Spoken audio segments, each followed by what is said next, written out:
Namaste everyone. Good evening, ladies and gentlemen, boys and girls. Yogastha, the wellness club of IIT Bombay, warmly welcomes you all to this talk and discussion on yoga, rejuvenating the mind and body.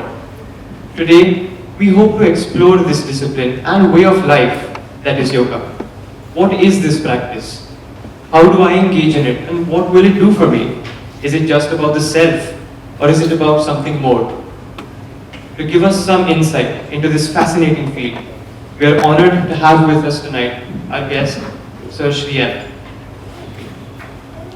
Shri M is a living yogi, a spiritual guide, social reformer, and educationist. He has written multiple books, from the memoirs of his travels to the Himalayas and the rest of the country, to his most recent, On Meditation, a book which answers many of the questions we may have about this practice. His initiatives include the Satsang Vidyalaya. This provides free, high-quality, multilingual education to rural children from the tribal areas of Andhra Pradesh. Another one, the Satsang Swasthya Kendra, to provide affordable yet quality and preventive and curative healthcare. The Manav Ekta Mission, to promote interfaith harmony and to transcend religious, racial, cultural, geographical and ideological differences. The Walk of Hope. This was a Padayatra spanning more than 7,500 kilometers and over 11 states in the country, from Kashmir to Kanyakumari, for peace, harmony, from Kanyakumari to Kashmir, for peace, harmony and tolerance. Sir has continued to work for these initiatives and more. So let us dive straight into the session today. I request Professor Vasi to felicitate Sir with the Tulsi plant.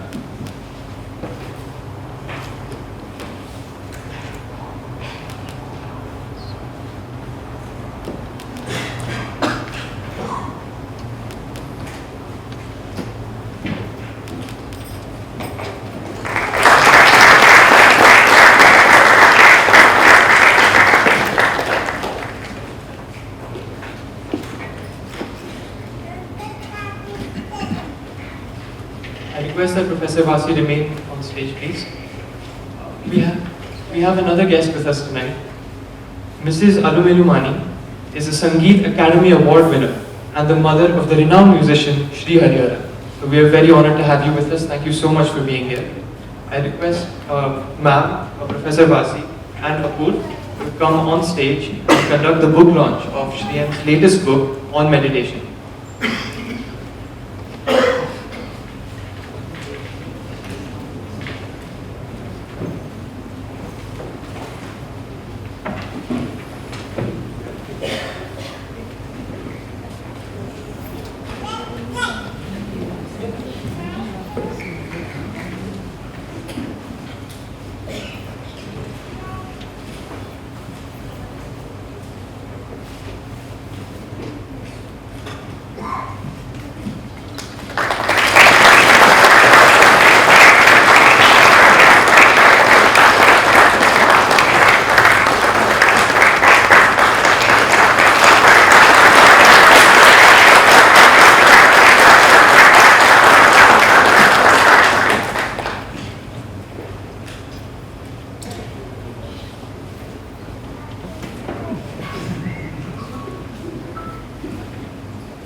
Thank you very much. So let us get started with today's session. I now hand over the mic and the dice to our honored guest, Shri M. Please give him a round of applause.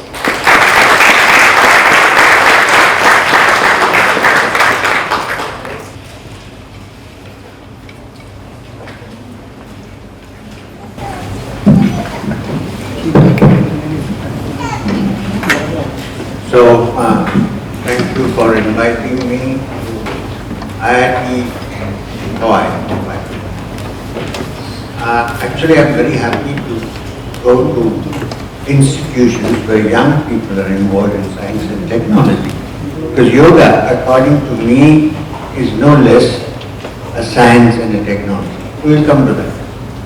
Before we start this, I would like to, I hope you don't mind if I chant something from the ancient text. Is it okay?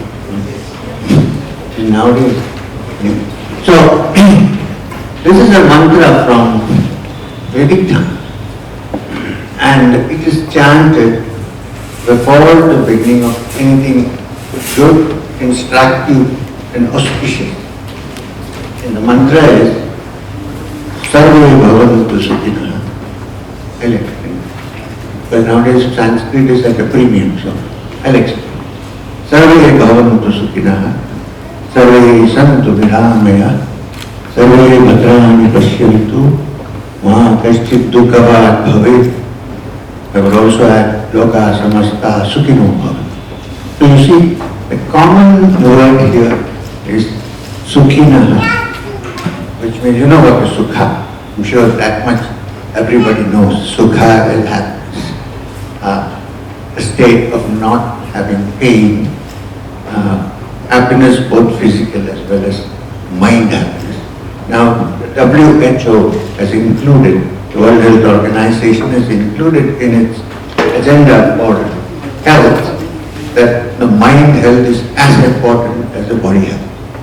Okay. So the mantra says, Sarva Bhavantu Sukhina, may the whole world be happy. Not only IIT or non-IIT, not only this part of the country or that part of the country, but may the whole world be happy. Sarve means all that we survive.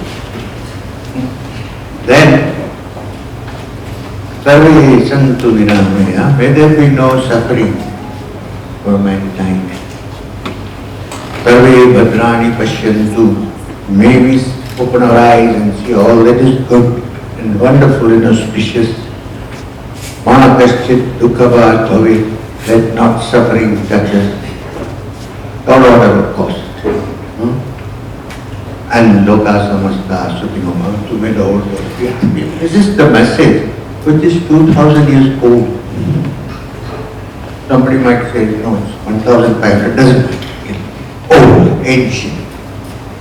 So what I'm trying to say is something, because something is ancient, we don't have to forget it.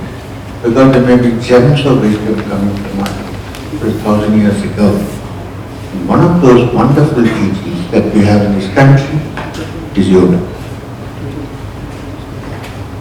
Yoga is, if you go into the Upanishads, you can still see the teachings of yoga. Later on you will see it in the teachings of the Yogacara Buddhists. And then you will see yoga mentioned also. The masterpiece, magnum opus, Patanjali, the Yoga Sutras of Patanjali, and then many other systems of yoga. I belong to the Nath Sampradaya. Many of the textbooks on yoga, including the Hatha Pradipika, were written by people belonging to this tradition of the Naths. Machendranath, Gorakhnath, that's not so important. Anyway, so the standard textbook that we use today, almost universally, is the Yoga Sutras of Patanjali. Now I want you to look, I know today's subject is rejuvenation, yoga for rejuvenation of body and mind, yes. But I want you to learn the traditional definition, listen to the traditional definition of what yoga is. And please bear in mind that yoga is a systematic, step-by-step process, as scientifically investigatable, if there is a word like that, as possible. You can go into it step by step, depending on the conditions in which you live, and bring about a change in yourself. This is the first step in the practice of yoga. There is nothing, no mopo jupo. This is important. So I am going to tell you the definition of yoga according to Patanjali first. And then from there we will go on. Patanjali defines yoga as yogas chitta vritti nirodha. Yogas chitta. So that's the second sentence that occurs in the Yoga Sutras of Patanjali. The first sentence is Atha Yoga Anushasanam. Here we begins the study of yoga. The next sentence is yoga chitta vritti nirodha. So now we have to explain yoga, chitta, vritti and nirodha. So, yoga you understand. It means that which we call yoga is the nirodha of the vrittis of the chitta. Is that clear? So what is chitta and what is nirodha?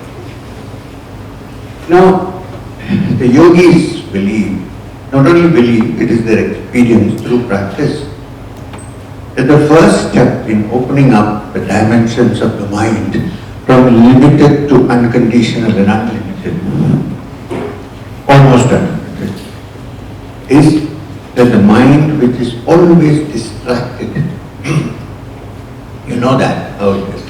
The exams come and you want to study about your subject, but then you want to read Hemingway. You know how mind goes. Or I am trying to do something very seriously and something occurs and I have understood. The mind is jumping from one branch to another like a monkey on a tree. We know that. It never is still. So this is the natural condition of the mind. Why? Because the mind is distracted. Also because of conflict. Conflict and distraction. What is the conflict? I think this is right. 10 minutes later, I think this is not right. That is right. 5 minutes later, I come back to what I thought. There is a conflict. And the distraction is when I am trying to sit and look at something, something else attracts me. Distraction. And in this world, there are many distractions. There is no place where there are no distractions. So you can't be free of distractions. You can't run away to the cave. You can't go away to the forest. Living in this world with all the people around, one can learn how to free the mind from distraction. Now, this distraction is what we mean by vrittis. They may be positive, they may be negative, but they are distractions. So, these are called vrittis. And chitta is the mind which is made up of thought. At the moment you cannot identify any mind in the body except in the brain. You can't see any other mind. So the mind is here, but it is the heart that is beating. It comes from here. So this is for the purpose of study. The mind is only here in the brain. It produces thought. And because it produces thought, we have the mind. You can't think of a mind without thought. Mind itself means a collection. However, this is always being distracted, up and down. You know how we live in this world? When something nice happens to us, our mind is in cloud. So you think or you express the opinion that I am an illumined soul. You don't have to. You know what happens? I am on cloud 9. Suppose somebody says, I think this fellow is an idiot. Then what happens? I'm down. I'm not. This is our life. We depend on what others think, opinion of others, circumstances affect us. So the mind is always up or it is down. When it is down, we call it depression. When it is up, we call it super excitement. It is bound to come down. Anything that goes up will come down. So, is there a way by which the distractions of the mind are made to become almost disappear? When you say nirodha, totally disappear. Eliminate. Now, if this is done, what happens? Then that mind, which is free of these distractions, is a calm, quiet mind, which is actually the runway. It's only the beginning of yoga, the runway from which the mind can soar to higher levels of thought. So, this is the definition of yoga. And the whole of the science of yoga is the step-by-step movement into this. Now, we will not discuss other forms of yoga here, which is, according to the Gita, every chapter is called a yoga. There's Bhakti Yoga, Jnana Yoga, Dhyana Yoga, karma yoga and so on. So let's not get that. I'm not talking about practical science of yoga, as we know, alike. Now, if that is so, when the mind is freed of distractions, and when the mind becomes absolutely calm, what happens? Then it's able to explore realms which are normally not available to the mind in its distracted state. So if you see, sometimes it happens spontaneously, automatically to some people, and they turn out to be geniuses in certain fields. Classical example, Einstein. Einstein did study physics, but he didn't go to any huge, great institution. The first time he applied in Switzerland, he was refused by it. But what I want you to understand is that Einstein was also interested in music. Music was his greatest interest. When he was not doing his research, he was playing the violin. And he said that many of the answers he got was when his mind was soaring in the field of music. Which means what? The mind is not distracted. When it is not distracted, it expands. When it expands, it embraces things which the normal mind, which is in distraction, cannot embrace. Therefore, it's in our interest to find out if there is a way to keep the mind clear and calm. You don't have any belief systems are not required here. In fact, there are yoga is derived from Sankhya. Sankhya, Kapila, is a philosophy which does not even discuss the concept of Ishvara or creativity. And yet, it's a very important step towards yoga. So, you can suspend that. You can take yoga as a typical, practical science which step by step can lead you to an undistracted, tranquil mind from which you can take off to the higher dimensions and higher levels of thought and existence. This much will take of yoga. Okay. Now I know you have Yogasta organization here among the students. So what have I to do with this? What you're doing? Is practice of yoga asanas important? Or is it merely yoga of the mind? Now here, the science of yoga says that without a healthy body, you cannot have a healthy mind.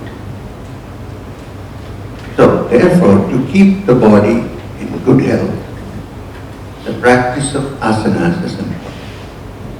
Now the Yoga Sutras define yoga as Ashtanga Yoga, or 8 steps, 8 branches, yoga of 8 branches. So let's examine one by one to see where physical exercise and asana come into the picture. The first 2, yama and niyama, are the 2 principles to be followed as much as you can to move forward in yoga. They're not a practice, they're something to be practiced as a daily habit to bring about good habits, which means to eliminate negative habits and bring about positive habits. Habits which are conduce you to your movement towards the calm mind. That's what it means. Like you have to change your lifestyle. So you can't say every day I will sit in the bar and drink for till late 12 o'clock and then practice yoga and not possible. So there is a moderation. The best definition of yama niyamas, rules and regulations, first 2 branches of yoga is moderation in everything. Moderation in eating, moderation in drinking, moderation in sleeping, moderation in entertainment. You can watch TV but not the whole night. Gita, Krishna describes yama niyamas very nicely by saying this yoga is not for him who eats too much or eats too little or sleeps too much or sleeps too little.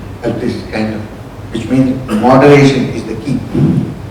These are the first 2 principles in yoga. The next is, of course, asana. So what is the importance of asanas? You would say asanas are postures. Asanas doesn't mean that you should stand on your head for an hour and shake your legs in the sky. In fact, Patanjali describes asanas as Tirasukam asana. That posture which you can maintain comfortably for a length of time becomes your favorite asana. So is asana merely physical exercise or something more? This is what we need to discuss before we go further.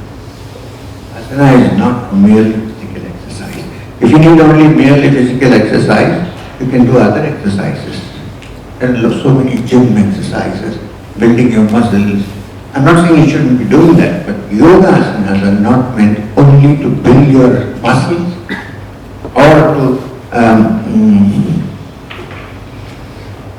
build a big chest and a narrow waist so that your kidneys are squeezed out of shape or anything of this kind. Yoga is generally meant to keep the body fit, supple and sensitive.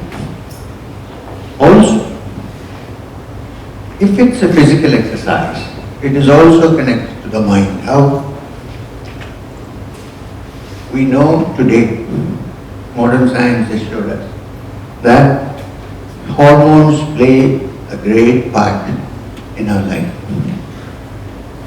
Our moods are governed by what kind of hormones are pumped into the bloodstream. If adrenaline is suddenly pumped into the bloodstream, you become a very angry person. If dopamine or serotonin is pumped into the bloodstream, not by us, but by internal organs, then you become calm and meditative when you enjoy. Yoga says that through certain physical practices, you can improve the hormone ratio in your bloodstream. So it deals with the endocrine gland system, not only the muscles and the body, but also the endocrine system. You know that the master gland in the human body is the pituitary gland. It controls many functions. The pituitary and the pineal, for instance. Okay. 80 years ago, people thought that this little organ called the pineal gland, which is part of the ductless endocrine system, was a vestige organ. 60 years ago, they discovered that it is a very important. So what does it do? It contains a chemical or a hormone called melatonin. When melatonin is pumped into the system, then you fall asleep. If it is disturbed, you cannot sleep. This is jet lag. When the ratio, it's called, the scientists call it the circadian rhythm, the rhythm of sleep and waking, controlled by this little thing called the pineal gland. So what happens when you do, I'm just giving you an example, can't go into the whole thing. Suppose I do Shirsasana or Sarvangasana. Lot of blood circulates in this area. All the organs and glands which are situated in that area, they are flushed with blood. So what happens? Their function improves. It's the same with all the other glands in the system. So yoga is not only physical exercise, it is to do with how to bring about an altered state of mind. Physical health, of course. I'm 70 years old now. I have a grey hair and grey beard because I decided long ago better to die than to die. That's why. Otherwise, in other matters, my body is probably as fit as you. If you want me, you might defeat me eventually. What is the secret of this? I don't look muscular. And I'm nothing against the muscular body, it's fine. So what is it that keeps the body at the age of 70 healthy, supple and ready to do what a person of 22 years might be doing? What is it? If you're asking for a recipe, go. I started at the age of 10.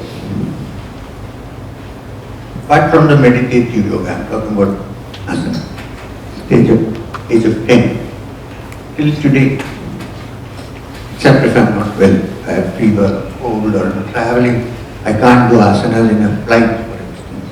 But I keep practicing every day, at least for half an hour. What is the advantage? I'm standing for you, that's that one. I don't partner physically. Mentally, alertness. Mind is alert. It can grasp what it needs to do very fast. In fact, people get very worried because when I go for a talk, I don't know what, just when I get off the car, I ask, what is the subject today? Today somebody almost had a heart attack.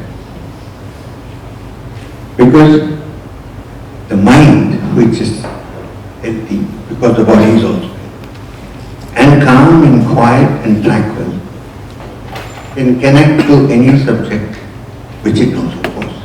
If you ask me about supersonic physics, I may not be able to tell you.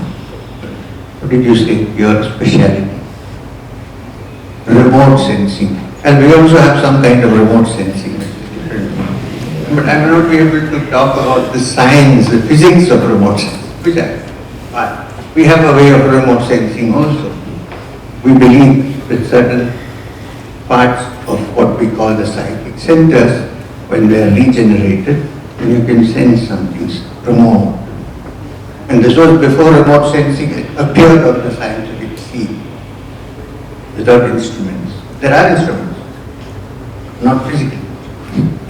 So physical body, mind, if these two can be handled, then you can go beyond, expand your horizons, increase your capacities, and yet don't live like an agitated human being, but a tranquil and quiet human.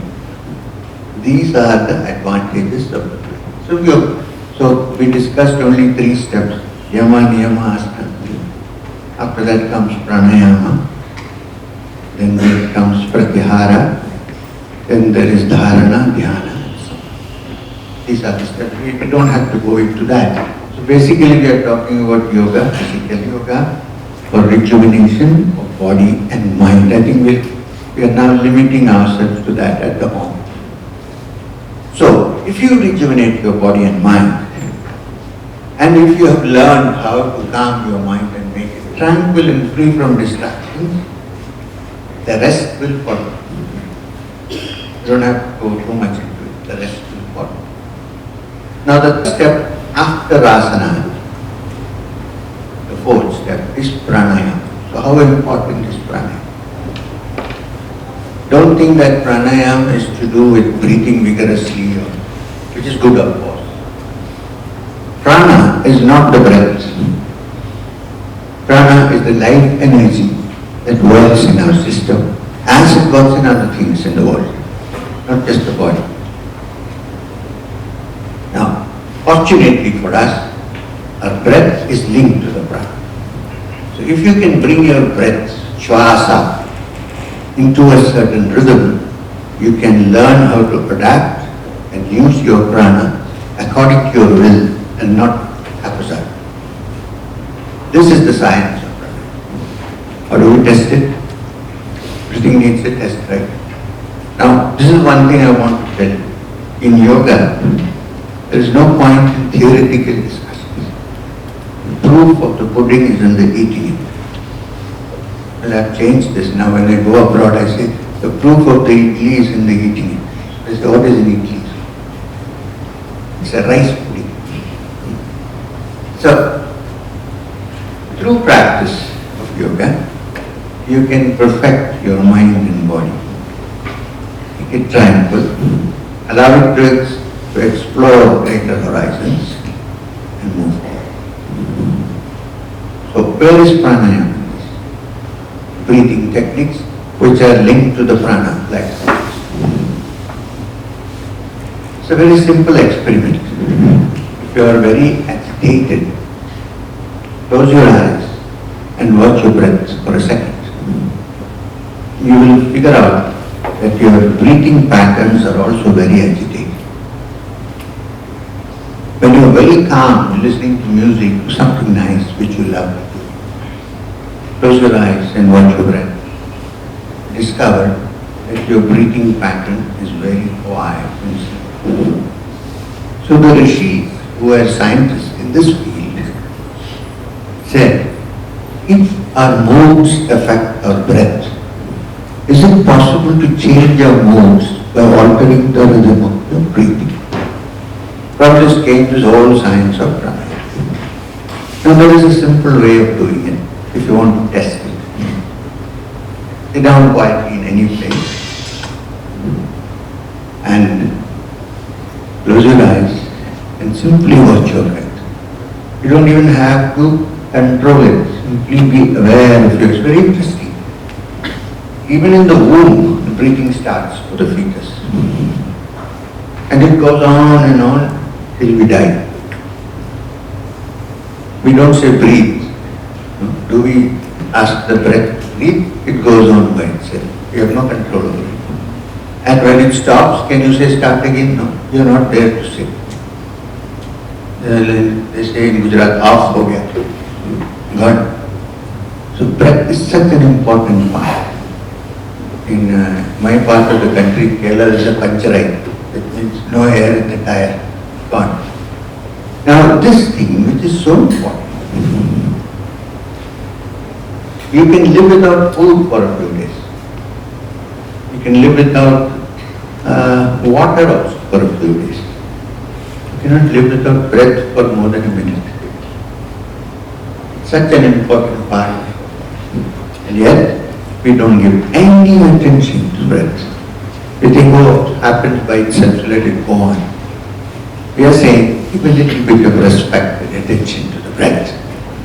And if you close your eyes, simple experiment, if you close your eyes, watch your breath, after some time, automatically, spontaneously, you'll feel like giving a deep sigh.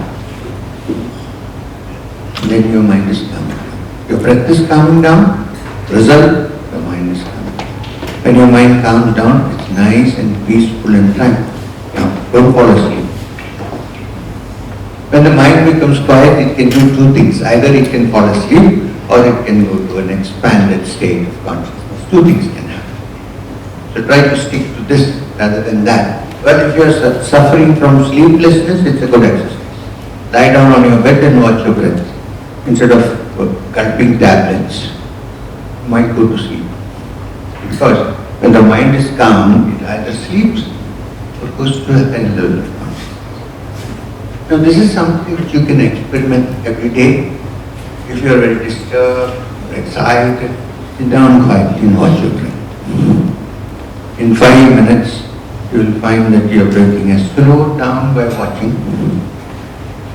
The breath behaves like quantum particles. You know that?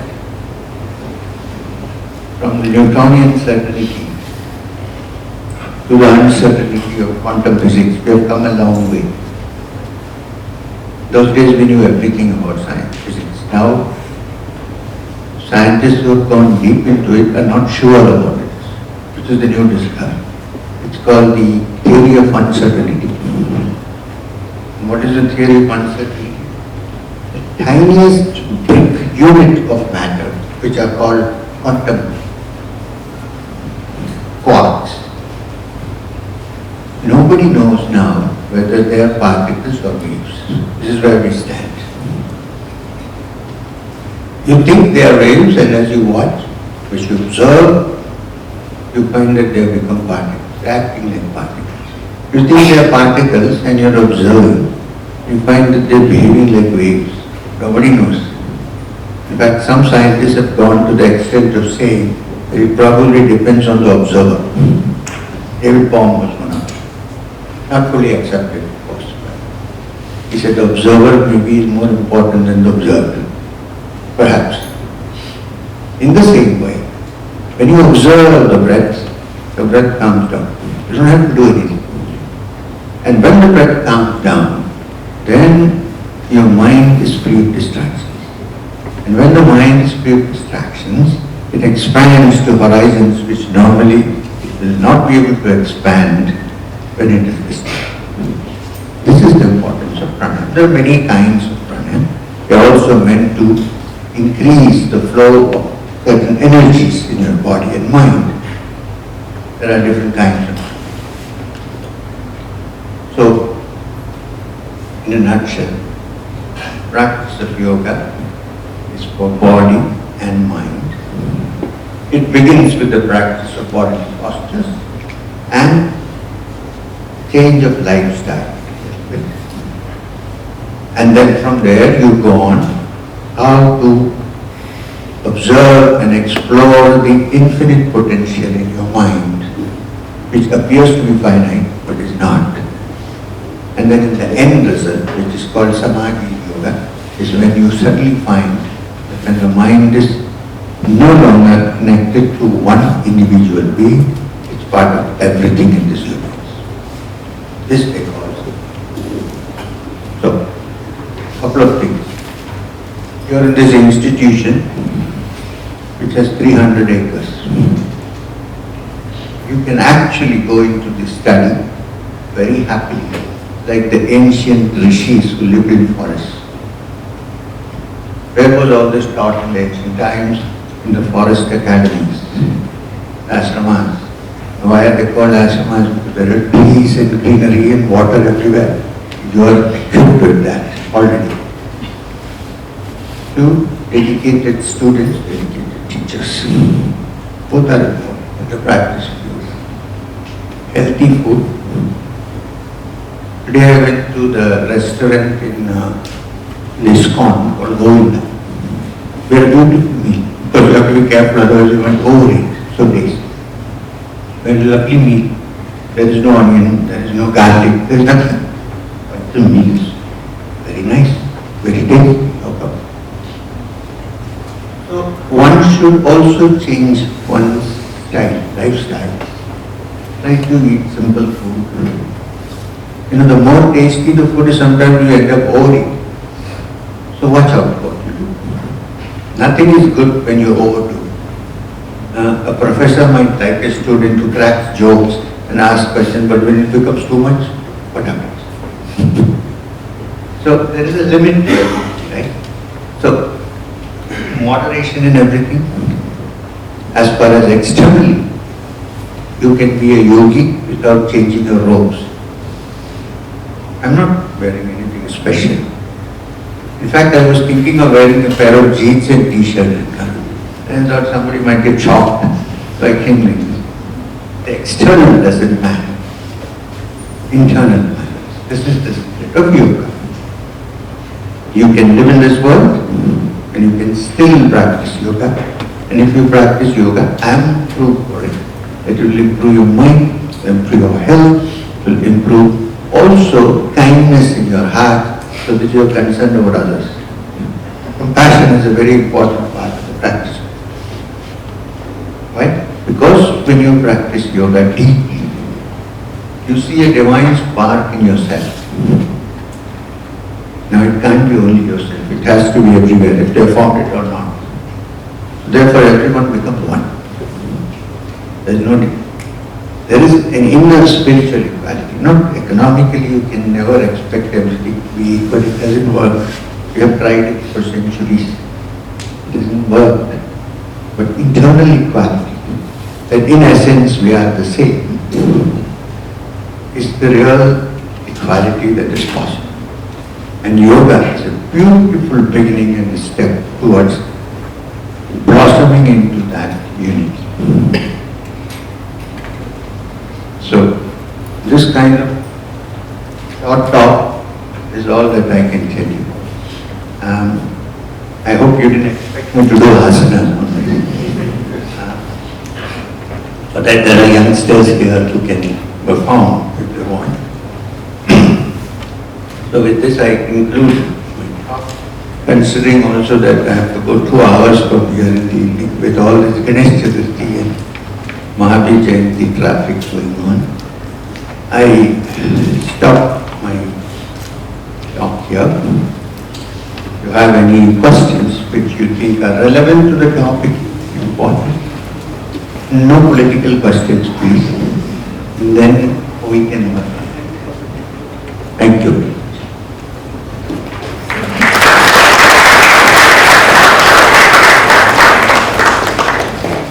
Okay, so you have to give a mic.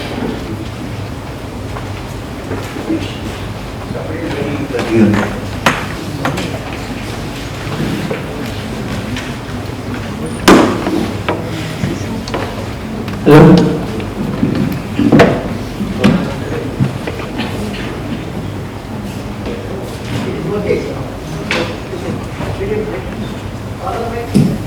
Namaskaram, sir. Yes, sir. So you mentioned Samadhi. What does it actually means? Well, Samadhi, and now we need to go to the other aspect of yoga, which is the higher aspect. Samadhi means an altered state of consciousness in which you transcend your ordinary limitations, which the starting point, of course, is a tranquil mind. The mind becomes tranquil, and as you go deeper and deeper into the core of your being, then for a short period of time first, in the beginning, everything ceases to exist except the reality of your existence. Not that I'm existing as this or I'm existing as that, but subtly as existence itself. Beyond that we cannot explain this. And you also feel that you're not just an individual unit, but part of the whole. And it's a whole WHO, not the black. So, when this happens, there is also a great deal of bliss and happiness, because the mind discovers that it's not confined to its limitations. It expands. And it's full of bliss. You can't call it ordinary happiness. It's much more than that. This is somehow the definition of Samadhi. But there are many stages in this consciousness. Basically, I would define it as exploring and experiencing the boundless, unlimited potential of the mind.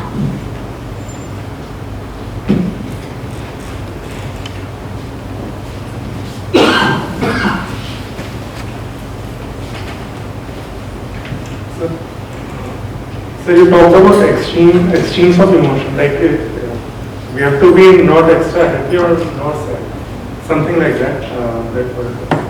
Why did you come in late? No, I'm not like that. I have some back issues. I don't have. So if I somehow control being extremely happy, will I be less sad when less sadder in times of adversity? Yeah. It was both ways. There's a beautiful word in the Gita, the Bhagavad Gita, which defines what we were discussing, called Sthita Prajna. Sthita Prajna means, you know how our life is. As I said, when you're praised, then you're flying high. When you're criticized, then you're falling down. So, first thing to understand is, there is a beautiful statement, Tulya Ninda Stutir Mohini, which means, for the one who is a Muni, for a yogi, Ninda and Stuti are equal. Which means, he doesn't care, or he doesn't base his life's happiness on what others think about him. This you can get good lesson from politicians. They don't care, they carry on. I'm not saying you should imitate them, they carry on with good things. So, when you see this, that intrinsically your happiness is in yourself and not on what people think you are. That is one step. And also when you are very happy, what happens is sometimes people get heart attacks and blood pressure also when they are extremely happy. Because the heart races up and starts pumping more than ever. This can also lead. So when you are happy, accept the happiness, enjoy it, but keep in your mind that this may not last forever, it can go off. So that when unhappiness sits in, you are ready and prepared to meet it and say, okay, I know. Shake hands. There is an old Muhammad Rafi song saying, "Tu to apna saathi hai." And to make unhappiness also your friend, that unhappiness will lose its sting. You know what I mean? That balancing has to be.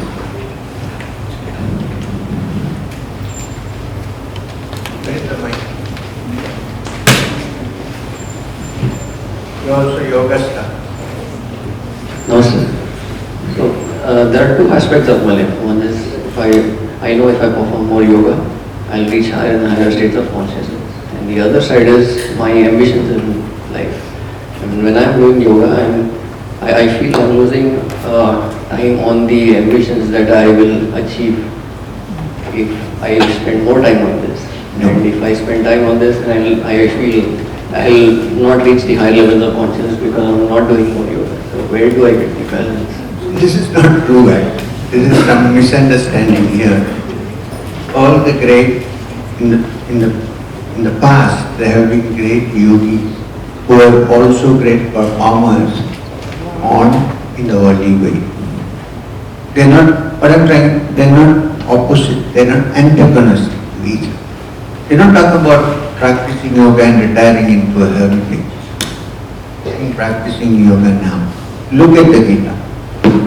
Actually, Arjuna wants to stop, retire, because of his weakness and because of his fear that he might be defamed if he lost the war. And teaching meditation in Dhyana Yoga, in the 6th chapter, Krishna makes him more active actually. But action without getting caught up in the opposites. This is what we should aim. Don't be afraid that because you practice yoga, you're not spending time on your worldly activities. All we are saying is in worldly activities, keep a certain level of moderation. And then practice. You will find that when your mind becomes calm, it becomes more intelligent. If it becomes more intelligent, then you can use it also for your daily life. Don't put them on opposite sides. It's part of the whole structure. You know, I'm standing here before you. Imagine, if you look at my itinerary, you will think, why is this man at 70 not retiring? But I don't feel any strain. No? Because the mind is quiet. Everything happens, but I don't get caught. It's an art that one has to develop gradually through abhyas. So I don't take this story. Because I'm interested in yoga, I lose this now. You gain it, but you gain it in a selfless way, not by causing harm to others. This way. So this is Namaskar. So how does one know that his or her spiritual journey is moving in the right direction forward? I don't know what kind of spiritual journey you are on, so I cannot entirely answer this question, but according to me, if your spiritual journey is going in the right direction, then you will, while living in this world and functioning in this world, you will not get caught and battered by what is happening. This is the first step. Not visions. Nobody, no yogi can have as many visions as an LSD addict. Now an LSD addict is not a yogi. Right? So, visions are not the criteria. Of course, in the process of yoga you might get something like that. That's okay. Not so important. What is important is my life becoming more positive? Am I able to control my emotions, like anger for instance? Am I more compassionate to other people around me? And nowadays, it's a very popular thing to say self-awareness. Like good. Self-awareness should not be confined to when you sit down to meditate. You are in mindfulness should work even when you're outside, when you're not meditating. If I meditate and feel I'm peaceful, in the next instance I go out and pick up a fight with somebody else. It is not a win. So, when you really develop awareness, when you're moving on the spiritual journey, first of all, people will notice that you become a more gentle soul. First thing they know. Second, under all circumstances, you will not be agitated. You will remain steady. And in your spiritual practice, you will derive a lot of happiness and bliss. If these three things are in line, then you are probably moving forward. Sir, good evening, sir. I wanted to know about the initiation program for Kriya Yoga.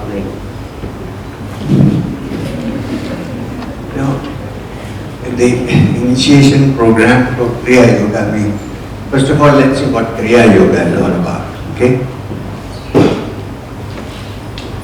Patanjali, in the chapter on sadhana, which is called Sadhana, describes his teaching precisely as Kriya Yoga. He says this, what I am going to teach you is Kriya Yoga. So, Kriya simply means a systematic practice, a technique by which you can go deeper into yourself, awaken the energies in your system and expand your mind. Now there are many such kriyas in yoga. In fact, there may be hundreds of kriyas in the Shastras. But when I say kriya, I am talking about that particular technique which has come to me from a certain parampara, tradition. Which doesn't mean that there are no other kriyas, please understand. Plus, it is not mandatory that you should learn kriya to progress.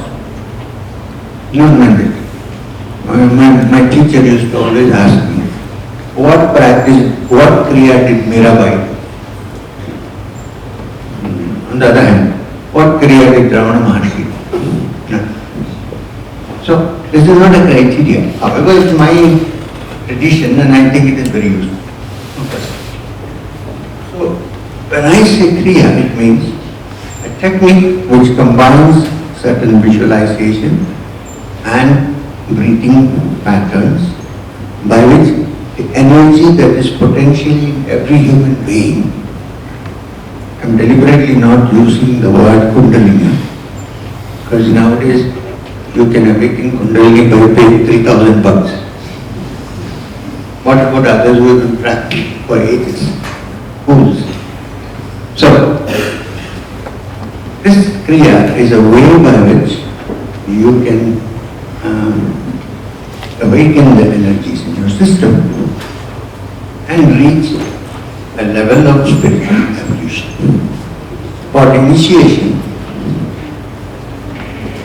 first of all, I like to find out if a person is really serious. And if I find that the person is really serious through knowing the person, then I invite people to come and take kriya from me. And kriya is not sold. So nobody can tempt me by saying, I give you 1 lakh, give me kriya. Doesn't work. Kriya is given free. All we accept as a dakshina is a 1 rupee coin and a flower, which everybody can afford.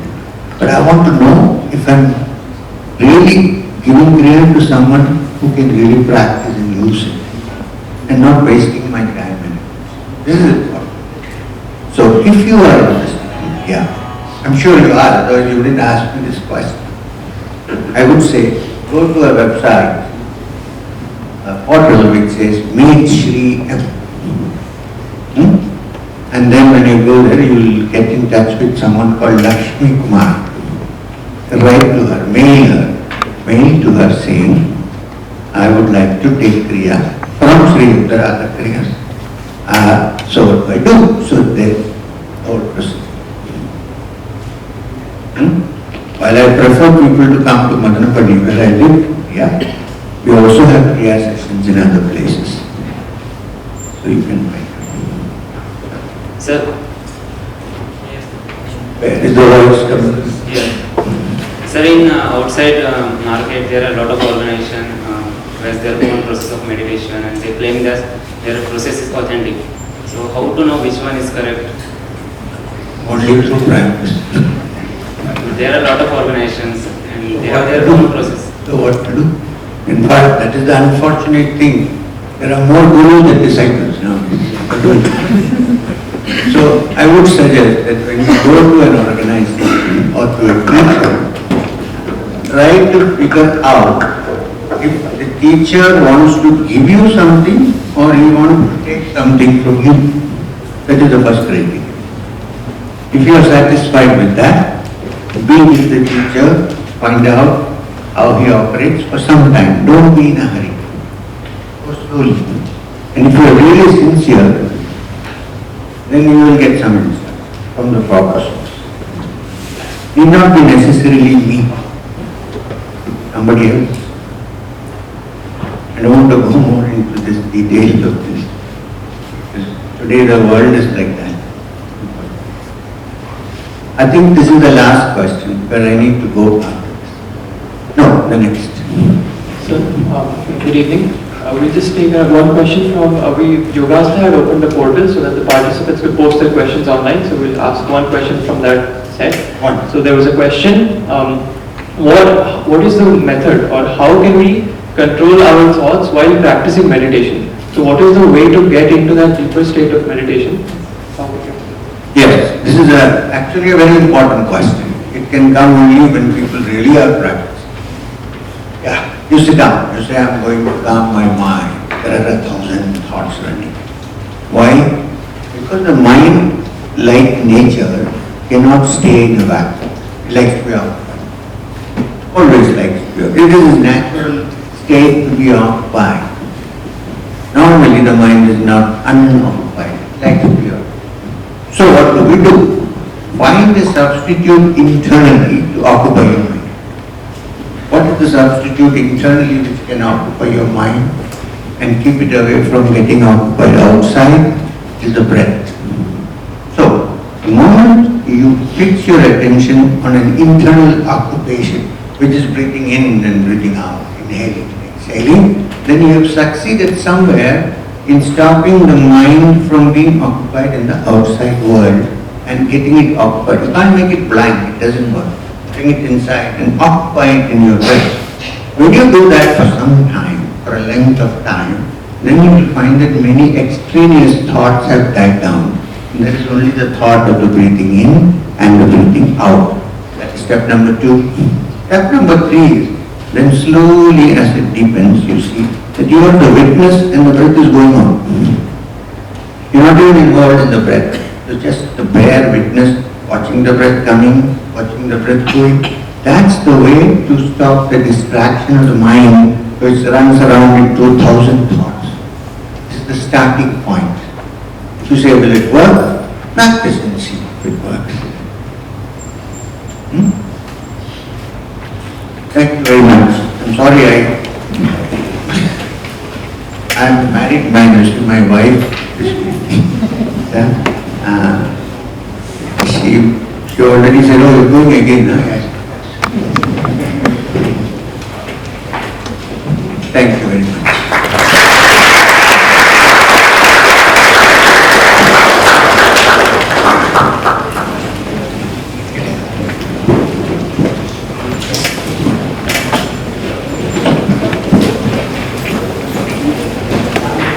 With this, we are nearing the end of what I hope has been a fruitful and entertaining session for you all today.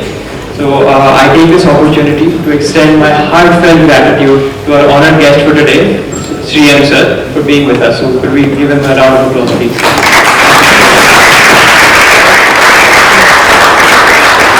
I also thank Ma'am, Alumina Mani, for being with us here today. So please, another round of applause for her. Thank you very much. I request Soman sir, Professor Soman, to present a token of appreciation to Sri M sir. Yeah, sir.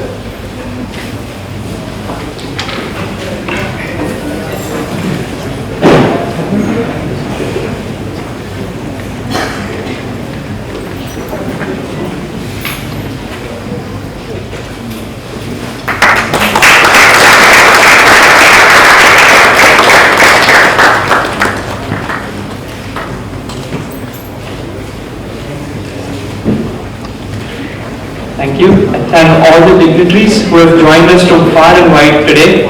My heartfelt gratitude to the Director and the Dean of Student Affairs for their continued support.